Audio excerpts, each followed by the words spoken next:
الحمد لله رب العالمين، والصلاة والسلام على أشرف الأنبياء وسيد المرسلين. أما بعد فأعوذ بالله من الشيطان الرجيم. بسم الله الرحمن الرحيم. وخلقناكم أزواجا. قال الله تبارك وتعالى في مقام آخر: وأنكحوا الأيام منكم. قال النبي صلى الله تعالى عليه وسلم: النکاح نصف الإيمان. قال النبي صلى الله تعالى عليه وسلم: النکاح من سنتي من رغب عن سنتي فليس مني. قال النبي صلى الله تعالى عليه وسلم: إن أعظم النکاح بركة أيسره مونة. قال النبي صلى الله تعالى عليه وسلم: تنكح المرأة لأربع: ولجمالها، ولحسنها، ولمالها، ولدينها. فاظفر بذات الدين تربت يداك. رب اشرح لي صدري ويسر لي أمري واحلل عقدة من لساني يفقهوا قولي. قال الله تبارك وتعالى في شان حبيبه مخبرا وآمرا: إن الله وملائكته يصلون على النبي يا أيها الذين آمنوا صلوا عليه وسلموا تسليما. اللهم صل على سيدنا ومولانا محمد وعلى آل سيدنا وأصحاب سيدنا ومولانا محمد وبارك وسلم وصلوا عليه صلاة وسلاما عليك يا سيدي يا رسول الله وعلى آلك وأصحابك يا سيدي يا حبيب الله. اللہ رب العزت کی حمد و ثنا حضور نبی رحمت شفیع امت خاتم النبیین صلی اللہ تعالی علیہ وسلم کی ذات اقدس پر درود و سلام عرض کرنے کے بعد دعا ہے اللہ رب العالمین ہم سب کو اپنے بیٹے اور بیٹیوں کی شادی وقت پہ کرنے کی توفیق عطا فرمائے. اللہ کریم ہم سب کو رسومات سے بچنے کی توفیق عطا فرمائے. اللہ ہماری اولادوں کو اچھے اخلاق کے ساتھ شرم و حیا بھی عطا فرمائے. چونکہ شادیاں ہو رہی ہیں اس لیے اس حوالے سے کچھ میں عرض کرنا چاہتا ہوں. اللہ مجھے قرآن و سنت کی روشنی میں بیان کرنے کی توفیق عطا فرمائے. شادی کسی رسم کا نام نہیں ہے، ایک انبیاء کرام کی عظیم محبوب سنت کا نام ہے، اور نسل میں اضافے کا نام ہے، دو خاندانوں کو ملانے کا نام ہے، اخلاق کو بہتر کرنے کا نام ہے. شرم و حیا میں اضافے کا نام کیا ہے؟ نکاح. اور جنت میں حضرت آدم علیہ السلام اور حضرت حوا سلام اللہ علیہا ہمارے جو پہلے ماں باپ ہیں، پہلا جنت میں کام کیا ہوا؟ ان دونوں کا نکاح. دنیا میں ان کی اولاد جو ہوئی قیامت تک ان کی شادی نکاح ہوتے رہیں گے. اور حساب و کتاب کے بعد جب اہل جنت میں چلے جائیں گے تو اللہ قرآن میں فرماتا ہے وَزَوَّجْنَاهُمْ بِحُورٍ عِينٍ. ہم جنت میں اپنے بندوں کا نکاح موٹی موٹی آنکھوں والی حوروں سے کریں گے. النکاح سنن المرسلین الا عیسیٰ علیہ السلام. نکاح تمام انبیاء کرام کی سنت ہے، تمام رسولوں کی سنت ہے، سوائے عیسیٰ علیہ السلام کے۔ عیسیٰ علیہ السلام دنیا میں تشریف لائے، نبوت کے بعد آپ نے تبلیغ فرمائی، زندہ آسمانوں پر اٹھا لیے گئے۔ عیسیٰ علیہ السلام جب آسمانوں سے اتریں گے پھر آ کے حضور کی شریعت کے مطابق شادی کریں گے۔ صرف آپ ہی انبیاء کرام میں سے جنہوں نے شادی نہیں کی۔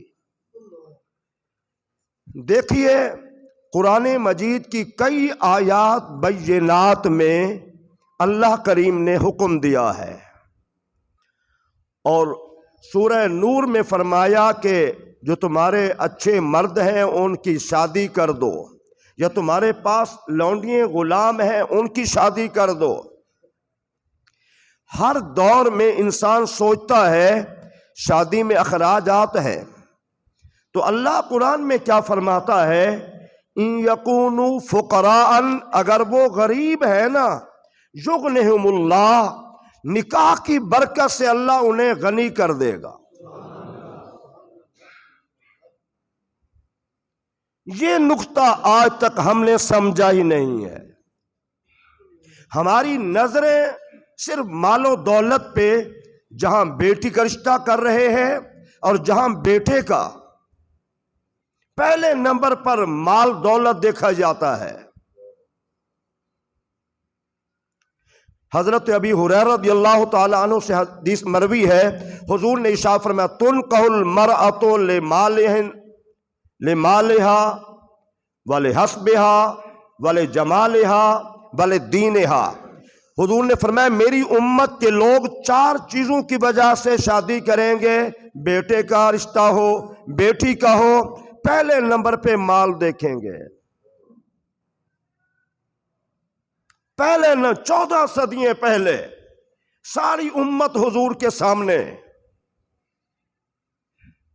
مولانا صاحب ہیں تو وہ بھی یہی دیکھتے ہیں، پیر صاحب ہیں تو وہ بھی یہی دیکھتے ہیں، سرمایہ دار ہے تو وہ بھی یہی دیکھتا ہے، سیاستدان ہیں تو وہ بھی یہی دیکھتے ہیں۔ فرمایا پہلے نمبر پہ میری امت کے لوگ دیکھیں گے جہاں رشتہ بیٹے کا کر رہے ہیں، بیٹی کا کر رہے ہیں، کہ یہ خاندان اگلا یہ مالدار ہے کہ نہیں ہے۔ وَلِحَسْبِهَا، پھر خاندان دیکھیں گے کس خاندان سے تعلق ہے، کون لوگ ہیں۔ تیسرے نمبر پہ وَلِجَمَالِهَا، اس بیٹے داماد جو بنے گا یا بیٹی جو بہو بنے گی اس کو دیکھنا ہے، اس کی رنگت کیسی ہے، قد و قامت کیسا ہے، اس کے صرف ظاہری صورت کو دیکھ رہے ہیں۔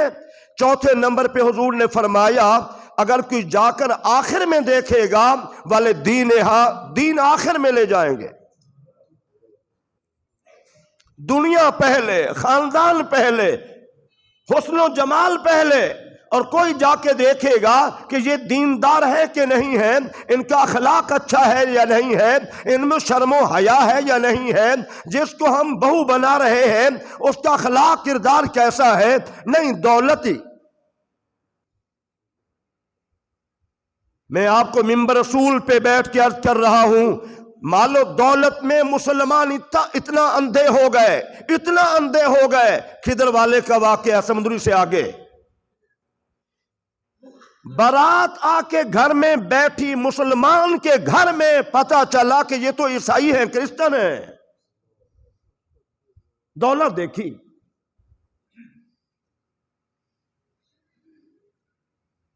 ہماری صورتحال یہ ہے۔ حضور فرماتے اللہ تیرا بھلا کرے تو دینداری دیکھنے میں کامیاب ہو جا، پہلے نمبر پہ مال۔ پھر ہم یہ بھی نہیں دیکھتے، ٹھیک ہے کشادہ مال ہو، یہ بھی اللہ کا انعام ہے۔ حضور کے ایک داماد سیدنا عثمان غنی ذی النورین رضی اللہ تعالیٰ عنہ پورے مدینہ منورہ میں سب سے زیادہ مالدار تھے، بڑے تاجر بھی تھے، بڑے مالدار بھی تھے، اور بڑے سخی بھی تھے۔ 14 صدیاں گزر گئی ہیں، آج بھی مدینہ طیبہ میں ان کے نام کا اکاؤنٹ چل رہا ہے، ان کی سخاوت کا یہ عالم، کئی ادارے ان کے اکاؤنٹ سے چل رہے ہیں۔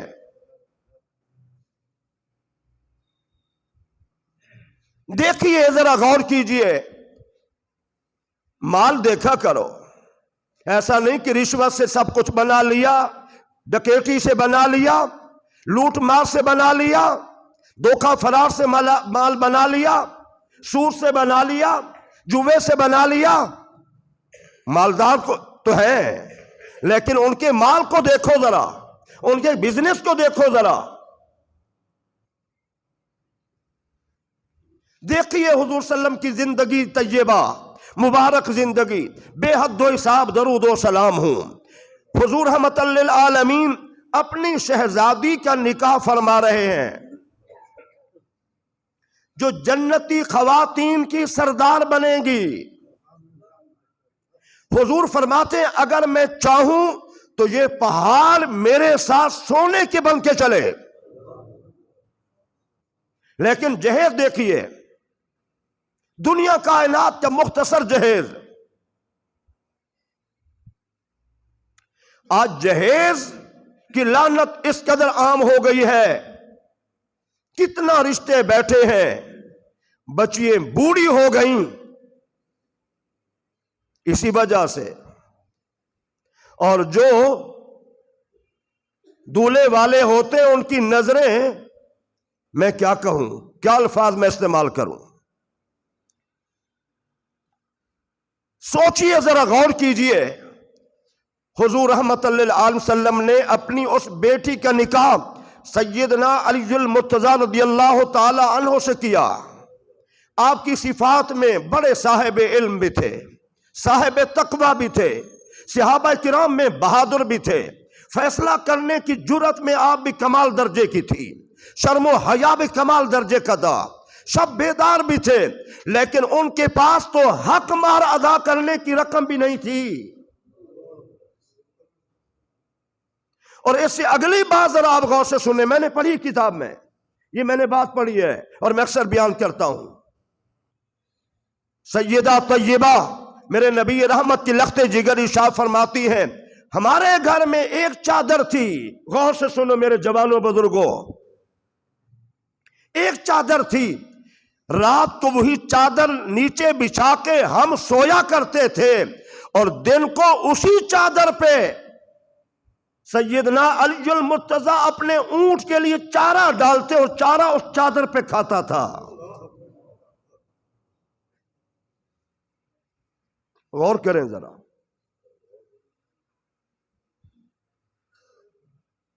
رات کو وہی چادر جانے کائنات صلی اللہ علیہ وسلم کی لخت جگر، نور نظر اور جنتی خواتین کی سردار خاتون وہ چادر بچھاتی ہیں، اور دن کو اسی چادر پہ چارہ ڈالا جاتا ہے اونٹ کے لیے۔ آپ غور تو کیجئے۔ اور پھر تربیت کا فقدان ہے، ہم اپنی بیٹوں کی تربیت نہیں کرتے، شادی ہو رہی ہے، اخلاق کوئی نہیں ہے، تحمل مزاجی کوئی نہیں ہے، بردباری کوئی نہیں ہے، ہم نے ان کو ڈگریاں تو لا کر دے دی ہیں، یہ ڈگری اس کے پاس ہے، یہ اس کے پاس ہے، یہ اس کے پاس ہے، بیٹے کے پاس اخلاق کی کوئی ڈگری نہیں ہے۔ کچھ ایسے ماں باپ ہوتے ہیں، اللہ ان کو ہدایت دے، وہ پہلے دن سے ذہن میں ڈال دیتے ہیں ہم کہ ان سے کم نہیں ہے، بیٹی کوئی بات ہو ہمیں بتانا ہے۔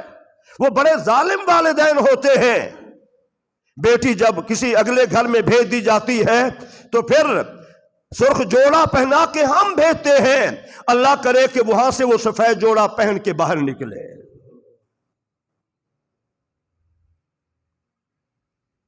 حضور نبی رحمت جانے کہ علیہ وسلم کی بیٹی کا نکاح ہو گیا، تیسرے دن، توجہ کے ساتھ، تیسرے دن حضور صلی اللہ علیہ وسلم خود تشریف لے گئے۔ اگر سیدہ کی ماں زندہ ہوتی تو حضور انہیں ساتھ لے جاتے، اکیلے حضور گئے، فرمایا بیٹی فاطمہ میں تجھے لینے کے لیے آیا ہوں۔ تیسرے دن حضور صلی اللہ علیہ وسلم خود تشریف لے گئے۔ آپ ذرا غور سے سنیں، سیدہ نے عرض کی ابا جان حضرت علی المرتضیٰ گھر میں نہیں ہے۔ حضور بیٹھ گئے، حضور نے نہیں فرمایا بیٹی میرا کتنا بڑا مقام ہے، میری کتنا بڑی عظمت ہے، کیا ضرورت ہے میں علی سے پوچھنے کی؟ ہمیں کیا ضرورت ہے؟ علی کون ہوتے ہیں؟ حضور بیٹھ گئے۔ کچھ وقت کے بعد سیدنا علی المرتضیٰ تشریف لائے۔ حضور نے فرمایا علی میں بیٹی کو لینے کے لیے آیا تھا، تم گھر میں موجود نہیں تھے، عرض کی حضور آپ لے جاتے۔ تو حضور نے فرمایا علی میں نے اپنے بیٹی کو کہا اگر علی اجازت نہیں دیں گے تو میں نہیں لے جاؤں گا۔ یہ اخلاق۔ اگلی بات ذرا غور سے سنیں، چھوٹی چھوٹی باتوں پہ طلاقیں ہو رہی ہیں، کتنے والدین مجرم ہوتے ہیں اس بات میں۔ اور میں ایک بات اکثر کہتا ہوں، یہ گائے بھینس بکری کا سودا نہیں ہے کہ آج کدھر کل کدھر پرسوں کدھر، نہیں، یہ تو عزت کے سودے ہوتے ہیں۔ شاید کہ اتر جائے تیرے دل میں میری بات، یہ بیٹی کا نکاح یہ عزت کا سودا ہے، یہ وقار کا سودا ہے۔ حضور نے فرمایا بیٹی فاطمہ اگر علی المرتضیٰ تجھ سے ناراض ہو گئے اور اس حالت میں تو فوت ہو گئی، حضور فرما رہے ہیں اپنی بیٹی کو تربیت دیکھے ذرا، فرمایا بیٹی فاطمہ اگر علی المرتضیٰ تجھ سے ناراض ہو گئے اور تو فوت ہو گئی اس حال میں کہ وہ ناراض تھے تیرے میاں، تو میں تیرا ابا تیرا نماز جنازہ نہیں پڑھاؤں گا۔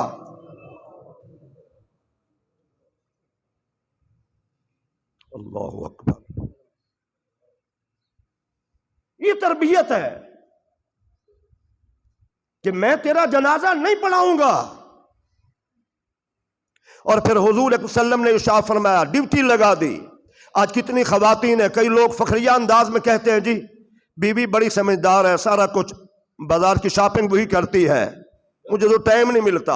حضور نے کیا فرمایا توجہ کے ساتھ؟ فرمایا علی بازار کے باہر کے کام تیرے ذمے ہیں، فاطمہ گھر کے کام تیرے ذمے ہیں۔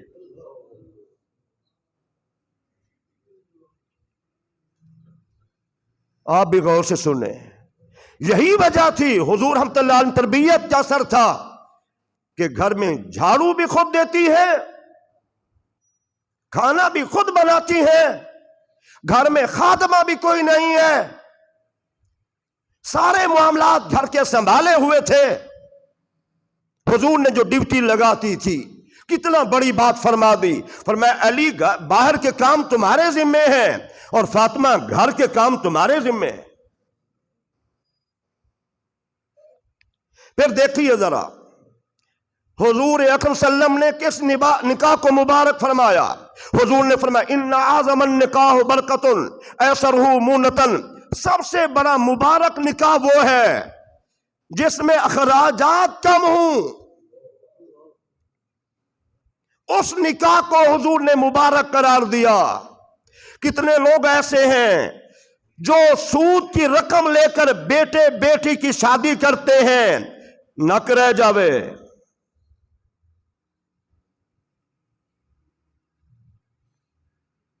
اس لیے بڑی دھوم دھام سے سود کی رقم لے کر ولیمہ کھلایا جا رہا ہے، سود کی رقم سے شادی کی تیاری ہو رہی ہے۔ آپ ذرا غور کیجئے، صحابہ کہتے ہیں کہ حضور کی جتنا بھی شادیاں ہوئیں صرف ایک شادی کے ولیمہ پر ہمیں بکری کا گوشت ملا، ورنہ دودھ مل جاتا، چھوارے مل جاتے، بس۔ دیکھیے پھر حضور صلی اللہ علیہ وسلم نے اپنی بیٹی کو کائنات کا سب سے کم ترین جہیز دیا۔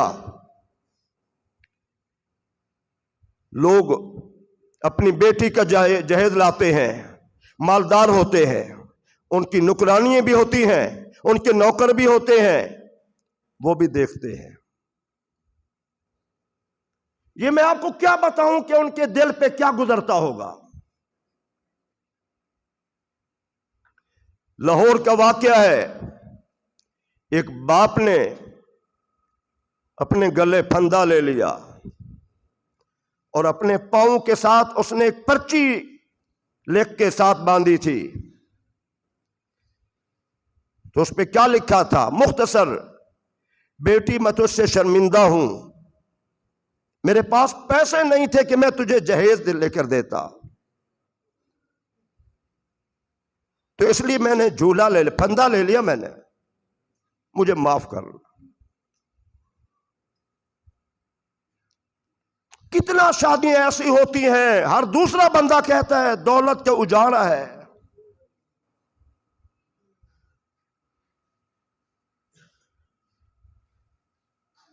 اور حضور صلی اللہ علیہ وسلم نے اور میں نے کئی خاندانوں کو دیکھا، کئی لوگوں کو دیکھا، مجھے دور پاکستان کے دور دراز علاقوں میں جاننے کا اتفاق ہوا ہے، ہر صوبے میں جاننے کا اتفاق ہوا ہے بیان کرنے کے لیے۔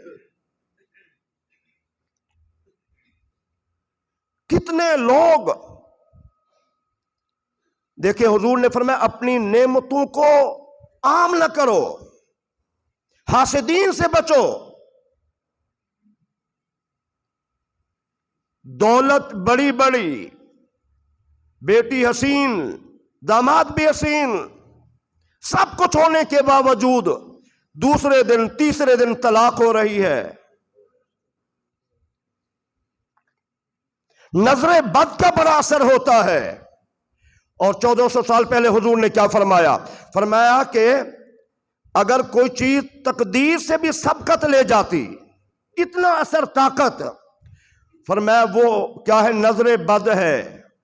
کتنا بیماریاں نظر بد کی وجہ سے، لوگ ملوں کے مالک بھیک مانگنے پہ مجبور ہو گئے، پیچھے نظر بد ہوتی ہے، حسد ہوتا ہے، جادو ہوتا ہے، اس کی وجہ سے۔ فرمایا کہ انسان کو قبر تک بھی پہنچا سکتی ہے نظر بد، اور اونٹ کو ہانڈی تک پہنچا سکتی ہے۔ تو اللہ نے دولت دی ہے تو لوگوں کی حسد کرنے سے بچو، کیوں ایسا کرتے ہو؟ میں نے یہاں تک بھی دیکھا نکاح پڑھا گیا ہے، رخصتی نہیں ہو سکی، طلاق وہی ہو گئی۔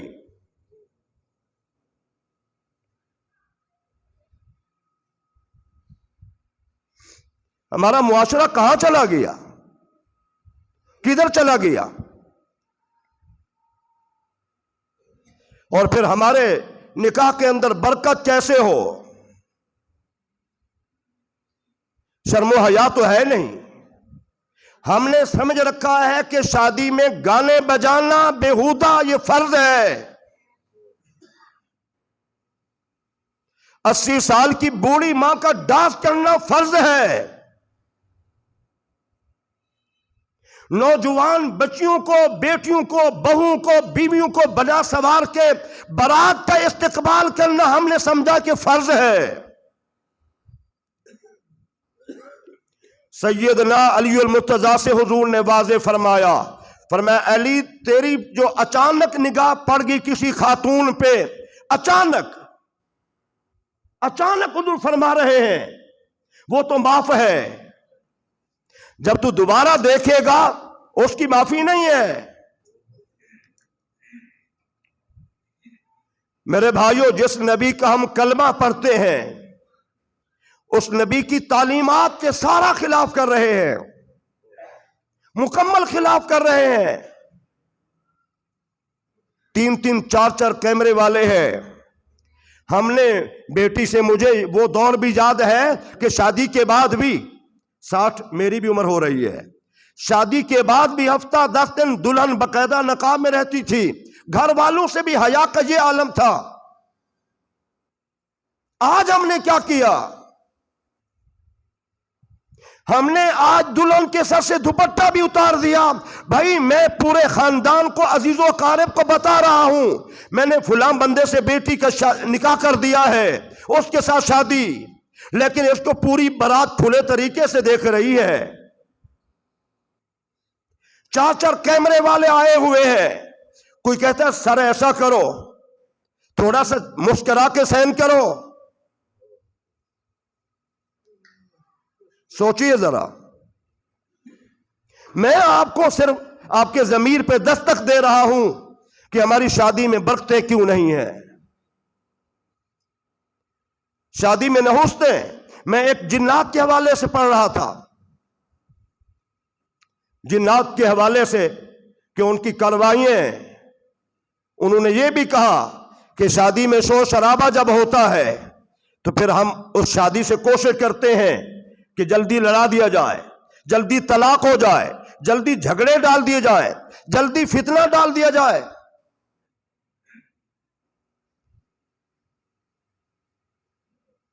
شادی کو ہم بہت تاخیر کر دیتے ہیں، اور جو ریسرچ ہوئی ہے، جن گھرانوں کی شادیاں جلدی ہوئی ہیں ان میں محبت برکت زیادہ دیکھی گئی ہے۔ تاخیر سے ڈگریاں لے کر دے دیں، شادی چلو کوئی نہیں، کر لیں گے۔ کئی خواتین ڈگریاں موجود ہیں، 40 برس ہو گئے ان کی ایج، شادی نہیں ہو رہی۔ حضور نے علی سے فرمایا، یا علی ثلاث لا تؤخرہن، اے علی 3 کاموں میں جلدی کرنی ہے، والصلاۃ اذا اتت، والجنازۃ اذا حضرت، والعیم اذا وجدت لها۔ 3 کام۔ نمبر 1، جب نماز کا وقت ہو جائے تاخیر نہیں کرنی، جماعت کی کوشش کرنی ہے۔ جنازہ کی تیاری میں جلدی کرنی ہے، فلاں کا انتظار ہے، فلاں کا انتظار ہے، فلاں کا انتظار ہے، جنازہ گاہ میں کھڑے ہیں، انتظار ہو رہا ہے۔ حضور فرماتے جلدی کرنی ہے اس میں۔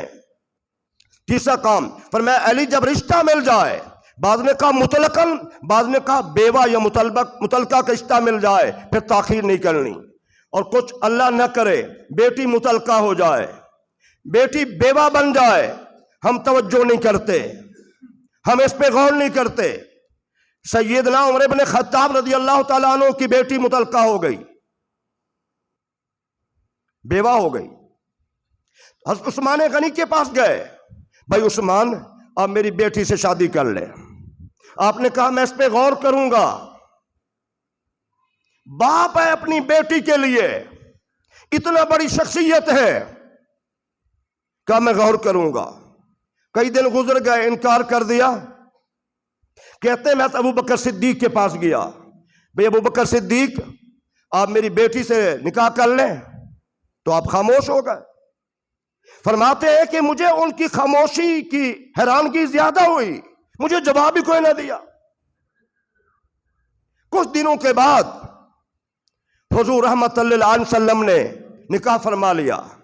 حضرت ابوبکر صدیق نے کہا مجھے پتا تھا میرے نبی کا ارادہ ہے کہ میں عمر بن خطاب کی بیٹی سے نکاح کر لوں،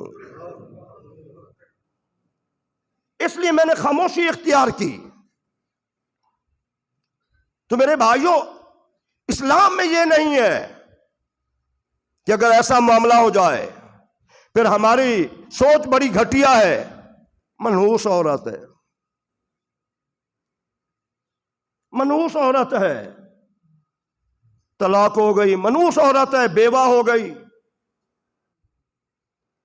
میرے بھائیوں میری بات غور سے سنو، میرے نبی کے 11 نکاحوں میں سے 1 بیوی کنواری ہے، باقی مطلقہ ہیں یا بیوہ ہے۔ میرے نبی نے تو نہیں کہا کہ یہ بیوہ ہو گئی ہے، مطلقہ ہو گئی ہے، یہ تو منحوس ہے، میرے نبی نے تو ایسا نہیں کیا۔ آپ بھی سوچئے، آپ بھی غور کیجئے۔ اور مبارک نکاح کیوں فرمایا جس میں خرچہ کم ہو؟ آج اخراجات بڑھا دیے، 2 لاکھ 4 لاکھ 10 لاکھ ایسے اوپر۔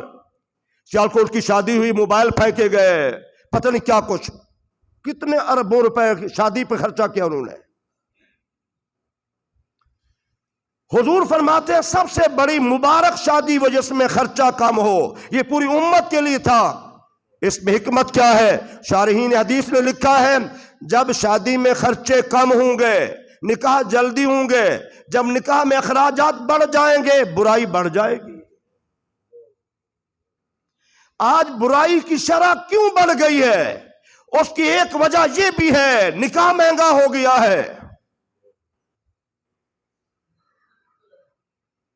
حضور مدینہ طیبہ فرما رہے ہیں یا معاشر الشباب فلیتزوج، اے نوجوانوں نکاح کرو، نکاح کرو، اگر نکاح کی ہمت نہیں ہے پھر روزے رکھو۔ ایک حدیث میں حضور نے ارشاد فرمایا 3 بندوں کی اللہ مدد فرماتا ہے، ان میں ایک فرمایا وہ بندہ ہے جو شادی کرتا ہے، اللہ اس کی ضرور مدد کرتا ہے۔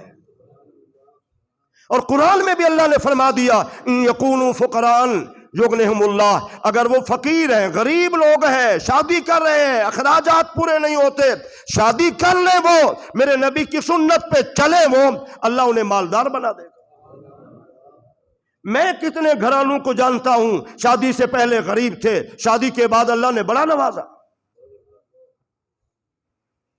تو میرے بھائیوں، ہم سوچئے ذرا، غور کیجئے، رسموں میں نہ آئیے۔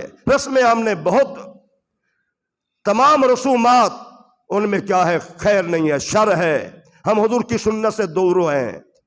ہم کتنا، یہ بہت بری رسم ہے، بہت بری رسم ہے جب اپنی بچیوں کو، خواتین کو بنا سنوار کے، میں نے بھی 2 بیٹیوں کی شادی کی ہے، بیٹے کی شادی بھی کی ہے، اگلے ان کو روک دیا، کوئی خاتون سامنے نہ آئے، کوئی استقبال کر، نہ ہم نے کیا، ہمارے خواتین نے نہ آگئے۔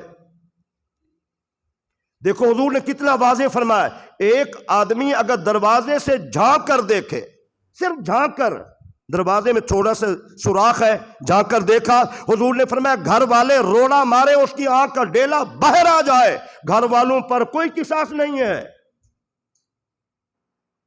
بھئی یہاں تو کھڑکی اور سوراخ کی بات ہی ختم ہو گئی، ہم تو سب کے سامنے کر دیتے ہیں۔ میرے بھائیوں، گاڑی پہ تو کپڑا ڈالتے ہیں،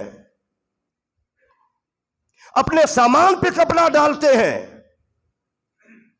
تو سب سے قیمتی سامان تو حضور نے خود فرمایا الدنیا کلھا متاع وخیر متاع الدنیا المرأۃ الصالحہ۔ میں حدیثیں پڑھتا چلا جاؤں اللہ کے فضل و کرم سے، اس کی کرم نوازی سے۔ فرمایا الدنیا کلھا متاع وخیر متاع الدنیا المرأۃ الصالحہ، فرمایا ساری دنیا سامان ہے، لیکن دنیا کا قیمتی سامان نیک بیوی ہے، نیک بیوی۔ تو میرے بھائیوں، رسم و رواج کچھ اس میں کیا ہے؟ کچھ نہیں۔ 4 دن لوگ باتیں کریں گے، بالآخر منہ بند ہو جائے گا۔ بھئی میری بیٹی ہے، میرا بیٹا ہے، جیسے میرا دل کرے۔ آپ ڈٹ جائیں نا، بھی میری بیٹی ہے، جیسے میں کروں، میرا بیٹا ہے، میں نے شادی کر لی ہے، تو خدا را اپنی شادی کی برکتیں ختم نہ کرو۔ میرج ہال کی بجائے کوشش کرو، نکاح اگر مسجد میں ہو سکے اس کی بڑی برکت ہے، گھر میں ہو جائے، آپ کی بیٹی گھر سے رخصت ہو، مبارک ہو۔